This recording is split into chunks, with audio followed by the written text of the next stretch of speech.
Anticrista, del año 2003 y 73 páginas. ¿De qué va? Tenemos a Blanche, una chica tímida, clase media, introvertida, insegura, no encajaba, sin amigos, pero muy sincera. Y por otro lado está Krista, que deslumbra por sus dotes de seducción y su tremendo descaro.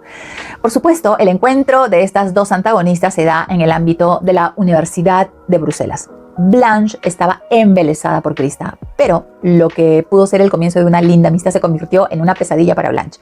Y a partir de ahí, Blanche la bautizaría como Anticrista y tendrá que armarse de valor y enfrentarse a ella, que era la chica popular y que todo el mundo quería porque la creían un dechado de virtudes, cuando en realidad no era así. La incógnita desde la página 1 es si Blanche logrará desenmascararla y empoderarse para poder salir adelante.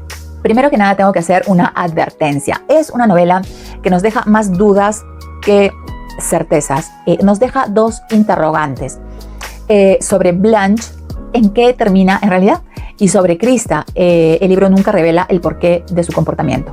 Conociendo a Amélie Nothomb, creo que mantiene esta ambigüedad para estimular al lector y que pueda imaginar posibles desenlaces o continuar la historia en su propia mente. Dicho esto, Anticrista es una historia intrigante, cargada de tensiones psicológicas entre dos personajes principales antagónicos, Blanche y Krista. Nos plantea un conflicto muy interesante que se enfoca en la relación compleja y tóxica que surge entre estas dos chicas. La caracterización de Blanche nos pone una base sólida para empezar a apreciar su evolución a lo largo de la novela. Por otro lado, Krista es la misma siempre, atorrante, narcisista, mala, manipuladora, y el encuentro de estos dos personajes genera mucha angustia en el lector, porque nos preguntamos, ¿en serio? ¿Hasta cuándo vas a aguantar? ¿Hasta cuándo? ¡Despierta! Y por supuesto nos hace pensar en la necesidad de la aceptación social. Somos seres sociales y ya menos que tengamos un fortísimo carácter, sí nos va a importar la aceptación de la tribu. Blanche era una chica poquita cosa que necesitaba ser aceptada y Krista lograba ese efecto en ella. Era como la dependencia a una droga muy difícil de combatir y evidentemente es muy fácil empatizar con este personaje. La metáfora de Blanche bautizando a Krista como Anticrista nos sugiere una poderosa confrontación de opuestos. Blanche se embarca en la difícil tarea de desenmascarar a su amiga, enfrentando la dependencia emocional que ha desarrollado hacia ella. Y esta lucha interna y el valor que demuestra al enfrentarse a la verdad hacen más complejo y rico al personaje de Blanche. Amélie Nothomb, si hay algo que tiene, es que sabe crear personajes muy interesantes. En resumen, es una historia que destaca por la construcción de los personajes, por la tensión narrativa y por explorar temas universales que nos llevan a reflexionar. Me gusta su tono irónico y crítico cuando nos presenta las dinámicas sociales y las máscaras que las personas suelen llevar. Hace una crítica feroz a la hipocresía y a las apariencias de grandes y chicos, ¿eh? Nadie se salva. Finalmente nos habla también de la identidad, la manipulación, la hipocresía y la lucha por la independencia emocional. Y eso es, la recomiendo. Biografía del hambre, del año 2004, 153 páginas. De Japón, pasando por China, Nueva York, Bangladesh, Birmania, Laos, Bruselas y retorno a Japón. Esta es una novela autobiográfica, nuevamente, que nos muestra la vida y el crecimiento, en todo sentido, de la autora desde los 6 años hasta los 21. Vamos a encontrar mucho diálogo interior durante las distintas etapas de la vida de la autora. La narración es de una calidad, de un refinamiento y de un gusto extraordinarios. Hasta para narrar lo inenarrable tiene talento esta mujer. Es una novela de descubrimiento, autosabotaje y madurez. Me encanta la descripción que hace de sus excesos, el superhambre, que en realidad era una avidez implacable de todo. La super sed, su adicción a los dulces, su descubrimiento del amor, del poder de la palabra no y de la belleza en la literatura. Es un personaje que está en permanente estado de trastorno. Como todos sabemos, siendo hija de un diplomático, le tocó correr la misma suerte de su padre, estar en varios mundos, porque en momentos de Guerra Fría, cuando el mundo se dividía en dos bloques antagónicos, a ellos les tocaba estar en uno de los dos. Al comienzo, cuando narra su vida en Japón, no me atrapó, pero cuando llegó a Nueva York me rendí a la lectura y me dejé llevar. Encontré un gran sentido del humor, una sátira riquísima en ideas y conceptos y una gran carga emocional. Y como si fuera poco, termina con una gran frase: estoy viva. Es un libro pequeño, pero no es para comerse de un solo bocado y tampoco es para todos los paladares. Está para degustar al comienzo, masticar con mucho cuidado después y finalmente asimilar y disfrutar. Es como una brisa de aire fresco si estamos buscando una propuesta diferente. Así que creo que es un relato altamente recomendable. Ácido sulfúrico, del año 2005, 73 páginas. Este es sin duda el mejor libro de la autora. Se trata de un programa de televisión, un reality show de nombre Concentración. La producción del programa sale a las calles para reclutar, secuestrar personas para el show. Serán trasladados al campo de concentración, que era el plató, en vagones de tren. Una vez en el campo, les tatuaban un número en el brazo. Habían dos diferencias con los campos de exterminio nazis.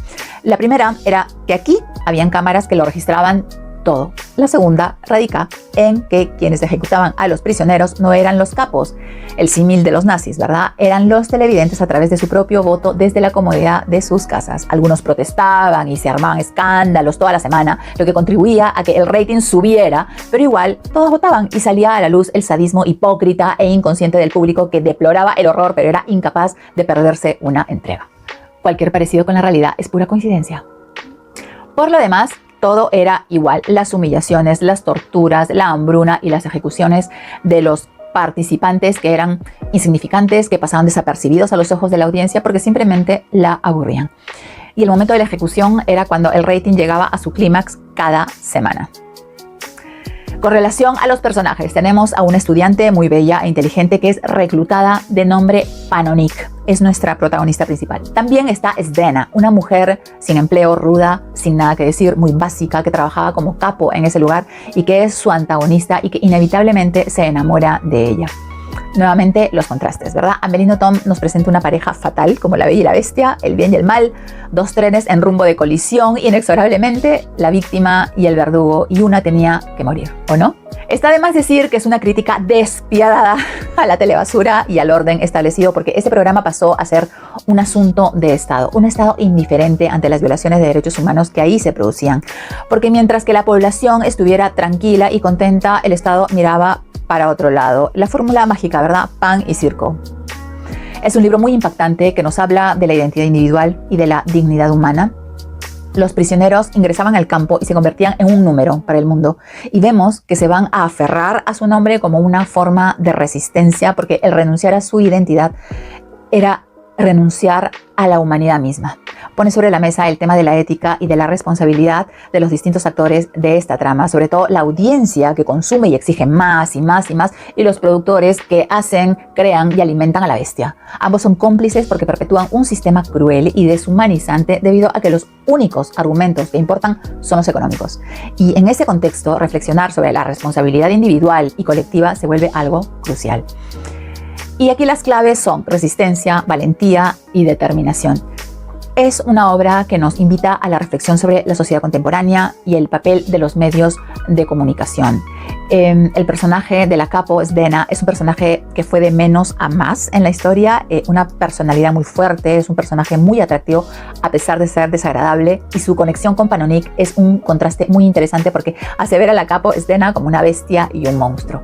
El final es fantástico, creo que es un momento en el que todos respiramos al fin, y creo que es digno de la mejor obra de Amelino Tom, en mi opinión. Todo bien con los medios de comunicación, con la libertad de expresión, creo yo, pero sí esa libertad no puede ir separada de la responsabilidad. Creo que esa es la clave.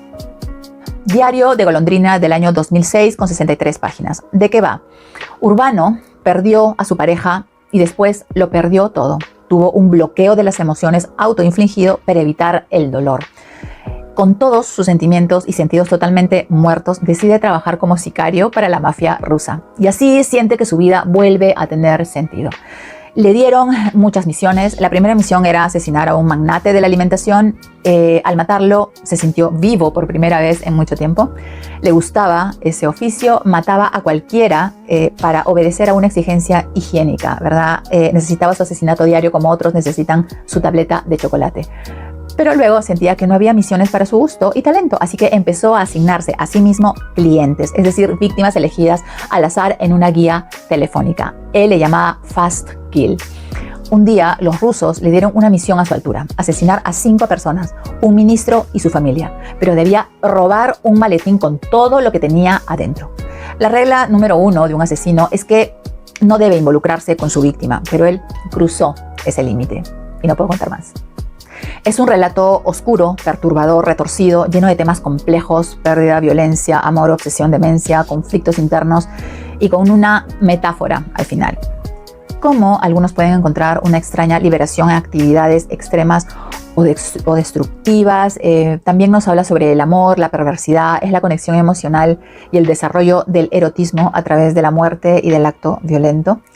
El único personaje de la novela, que es Urbano, los demás son completamente secundarios, está determinado en mantener a su víctima viva, aunque sea de una manera completamente distorsionada. Es un hombre que en su demencia cambió su nombre porque se sentía otra persona y desarrolló la capacidad de encontrar significado en una situación crítica e inusual. Recordemos que él era un asesino a sueldo y rompió la regla de oro, de manera que sus jefes lo querían muerto, de todas maneras. Y se genera mucho estrés y curiosidad a lo largo de la historia. Llegó un momento en el cual me preguntaba, ¿cómo vas a terminar esto? Tuvo un final corto, raro, que para mi gusto se desinfló un poco. Al final no era lo que yo esperaba. Creo que ella no quiso terminarlo como exigía una situación extrema en donde entran mafiosos, sicarios. Esa es mi opinión. El pueblo quería sangre, pero la autora no tuvo la intención de derramarla. Y me quedo con esa impresión de este libro. Ni de Eva ni de Adán, del año 2007, 125 páginas. Esta es una de las joyitas de Amélie Nothomb. Se trata de su amorío con un chico japonés después de la temporada que pasó en una empresa japonesa infernal. El chico se llama Rinri, ávido lector de Stendhal, que sueña con ser templario y comparte con ella recetas de cocina europeas, pero a la japonesa. Entre todas sus aventuras la lleva al monte Fuji y ella es poseída por el espíritu de la montaña y logra ascender a la velocidad del rayo sin parar y nunca supo qué le pasó. Hay una serie de episodios, hay muchísimos más, pero que son comiquísimos y tienen que ver con sus abuelos, la relación que tienen al verlos y sus padres. Es hilarante. Su fórmula del éxito es el terreno de lo autobiográfico y aquí lo hace de forma excepcional. Cautiva, entretiene, nos mantiene reflexionando y también nos hace reír. ¿Es un encuentro o choque cultural? El jurado aún delibera. Malentendido lingüístico que pudo cambiarlo todo, pero la libertad y el amor a la literatura pudieron más. Nos habla de júbilo y de la culpabilidad en partes iguales. Nos deja una sensación agridulce de sentir en 10 segundos 7 años de emoción contenida. Y acaba con el abrazo fraterno del samurái, que es, como dice la autora, infinitamente más hermoso y más noble que una vulgar historia de amor. Tienen que leerlo para que lo entiendan. Es una joya. Ordeno y mando, del año 2008, 88 páginas. Estás en tu casa cuando de pronto suena el timbre. Es una persona que te pide hacer una llamada telefónica porque su auto está averiado. Bueno, ingresa, marca el número y de golpe se desploma en el piso y muere de forma fulminante en tu salón. El hombre se llamaba Olaf Sildur, un multimillonario sueco que manejaba un auto de súper lujo y que no parecía estar malogrado. Pero nada de eso te importa. Entonces no se te ocurre mejor idea que hacer pasar el cadáver del sueco por el tuyo. Ya no eres más Baptiste, el don nadie. Ahora eres el multimillonario Olaf Sildur, que tiene una hermosa esposa, lleva una vida de ensueño, de ocio y de placeres en un oasis en forma de mansión de lujo. Pero sabes que eso no puede durar mucho porque la verdad y el cadáver se descubrirán tarde o temprano. ¿Qué harás entonces?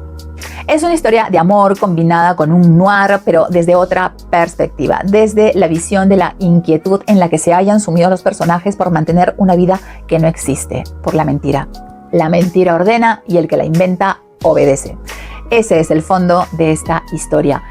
Muy bien narrada, como siempre, genera mucho interés. Sin embargo, creo que en el capítulo 12, 3 antes del final, se cae la solvencia del relato porque deja de ser verosímil, ¿verdad?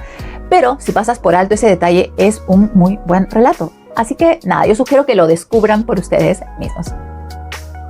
Y eso ha sido todo por esta maratón. No es una autora para todos los lectores, pero voy a seguir con Amélie porque estoy completamente pegada a su obra y me faltan como 10 libros. Así que nada, me voy a leer. ¡Chao!